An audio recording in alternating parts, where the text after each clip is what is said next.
Nagbigay na naman ng aliw si Kim Chiu sa mga netizen nang kiligin ito sa Korean star na si Park Seo-joon.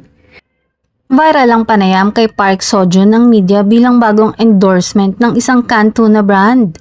Sa viral video, inilahad ni Park ang kanyang workout routine kabilang na ang pagkain nito ng tuna sa kanyang diet program.